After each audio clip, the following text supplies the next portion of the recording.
Who's ready for disturbing ocean facts you wish you'll never have known? I sure am. Before I discuss this first fact, I just want to point out to the giant eye, like, the choice of picture for this slide, it looks like the poster to a B-grade horror movie. Pointless tangent aside, this slide asserts that the largest whirlpool in the world is 2 miles wide and it's somewhere in the Pacific. This is not true. Whirlpools aren't exactly like how you see them in popular media. They're not these big funnels of water in the middle of the ocean. They're usually just circular currents that occur in between islands, because for a whirlpool to form, you need to have some weird tidal action going on. That's why most whirlpools are in islands, particularly between islands. So like there's one in Japan, there are a few around the UK, some in Norway. Basically, to get a whirlpool, you need to have 2 bits of land and some weird tidal waters between. And even then, when one does form, they're not that big. The biggest whirlpool on Earth is actually in the Gulf of Maine. It's called Old Sow, and it's only about a few hundred feet across when it forms at its largest. So, nowhere near 2 miles. Still pretty big, but no dramatic 2-mile wide whirlpool in the middle of the Pacific. This ain't Pirates of the Caribbean. Well, that one was bad. This next one says that rogue waves can form anywhere, and that scientists can't explain how they form. This is, like, kinda true. So yeah, rogue waves. For those who don't know, a rogue wave is when a wave that's usually twice as tall or taller than the surrounding waves just shows up.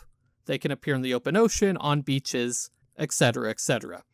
We don't exactly know how they form, but it's not like how this slide describes it. It's not that scientists can't explain it or don't understand. It's one of those situations where we have like 5 or 10 explanations for why they form, and we just don't know which one is true. Rogue waves appear suddenly, they do their thing, then they disappear. It's kind of hard to measure that or to do experiments on something that just shows up one day. So it's not that we don't understand them, it's just that we can't really test them, but we have a bunch of theories. This one is just kind of weird. So small sea caves can form only 10 feet from the shore, and these caves can go hundreds of feet deep and have a very strong downward current. Like, I don't really know what to do with this one. I did a little digging. Sea caves exist. I couldn't find any particular sea caves that have a strong downward current. I'm assuming the part of this that's supposed to be scary is the fact that there can be these unknown caves, and if you swim over it, you'll get sucked down into it. But that's not really how that works. I couldn't find any evidence of such a cave, and while I'm sure there are tiny caves all over the place that are undiscovered, they definitely aren't just randomly sucking people up, or you would hear a lot more about it. The real danger of underwater caves is getting lost while doing underwater diving. It happens often enough that there are entire YouTube channels whose entire gimmick is just saying the stories of divers dying in underwater caves with scary music in the background. If Scary Interesting hasn't made 30 videos about these, they're not real. So, apparently humpback whale snoring is so loud it can make you deaf. This is very untrue. So untrue, in fact, there is video proof. Now, I can't show any of it because I'll get copyright struck. I already tested it. But I put a link in the description to a video showing this.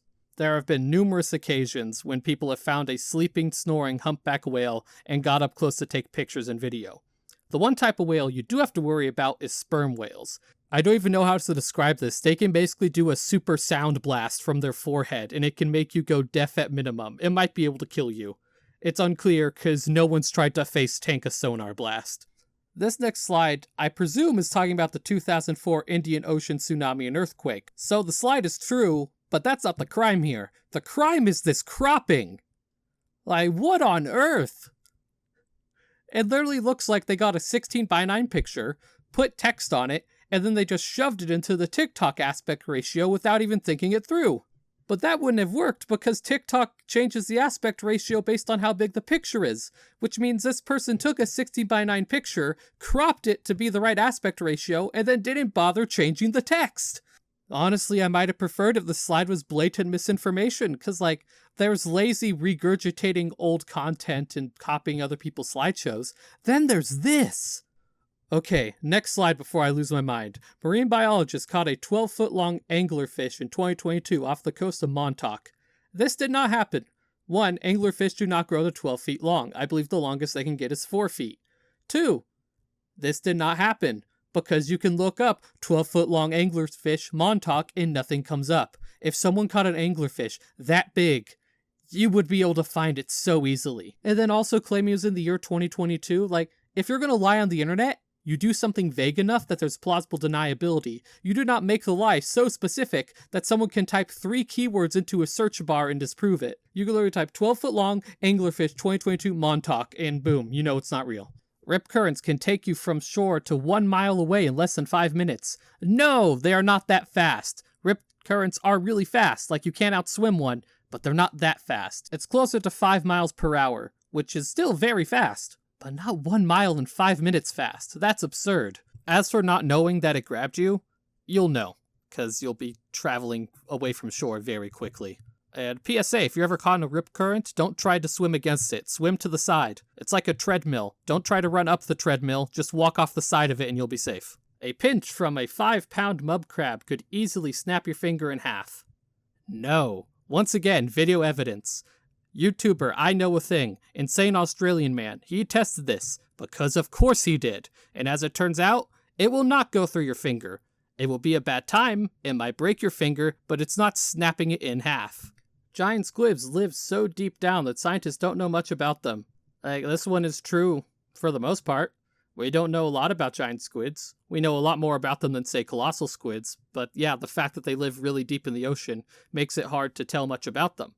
In fact, most of what we know about giant squids comes from finding their remains in sperm whales, because sperm whales eat them. Remember earlier when I mentioned the sperm whale supersonic blast? That's what they use to attack the giant squids. They blast them and then eat them. The North Sea is responsible for the worst winds and storms than any other sea on the planet. This is because of the Arctic wind stream. No, the North Sea is not the most dangerous sea on Earth. I know TikTok would make you believe that because of all the crazy TikToks. And don't get me wrong, it is crazy. But, the Drake Passage, which is the area between South America and Antarctica, is way, way, way worse. It's so bad that people figured that building a canal through 50 miles of mosquito-filled swamps would be easier than going through the Drake Passage, and that's why the Panama Canal exists. And that's just the Drake Passage. There are a bunch of other seas that are worse than the North Sea. The North Sea is definitely in the top 10 roughest seas on Earth, but it's nowhere near number 1. If you've made it this far into the video, you're probably like me. You hate disinformation and you like to make sure that your news is factual and non-biased. And that is why I personally use Ground News.